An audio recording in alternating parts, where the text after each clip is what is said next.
السلام عليكم أصدقائي، أسعد الله أوقاتكم في كل خير. أصدقائي، بهذا الفيديو راح نتكلم عن الزيادة على كلا برنامجين صوي وتي صوي، ولكن قبل البدء بالفيديو ندعوكم للاشتراك في القناة وتفعيل زر الجرس ليصلكم كل ما هو جديد، ولا تنسوا اللايك. بارك الله فيكم. راح ننوه تنويه بسيط أخواني بخصوص اللي اقصوا أسمائهم، اللي تخطت أعمارهم من 34 أو أعمارهم بين 30 وال34 تم إقصائهم من هذه المساعدة في برنامج صوي. اليوم نتفاجأ أنه هذه الأمور اختلفت وتغيرت، ونظن أنه تم إعادة اسمه على الدعم.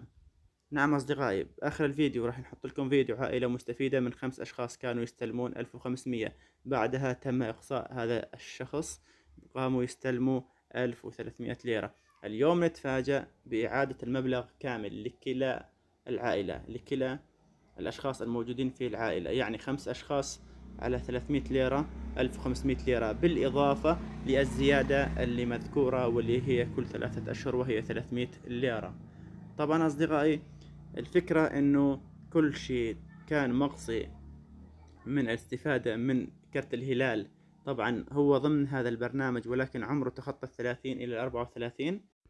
فأحب أنه أبشر اللي كان أسمائهم مقصية من المساعدة، اليوم تم إعادة هذه أو هذا الدعم إليه. طبعا بهذا الفيديو 5 أشخاص تم إقصاء شخص، اليوم نتفاجأ بعودة المساعدات لهذا الشخص. بهذا الفيديو انظروا أصدقائي، هناك مساعدة 300 ليرة المتعارف عليها، بالإضافة لاستفادة 5 أشخاص انظروا 1800 ليرة.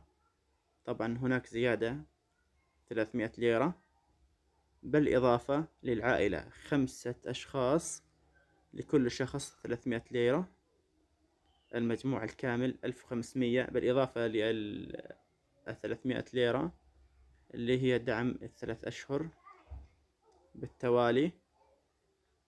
طبعا أصدقائي، هذا شرح مفصل لكل واحد يبحث عن مشكلة النقص في الكرت الهلال.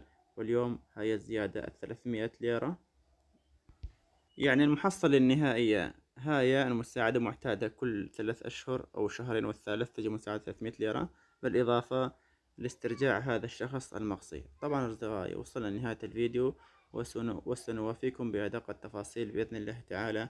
ووصلنا لنهاية الفيديو، والسلام عليكم ورحمة الله.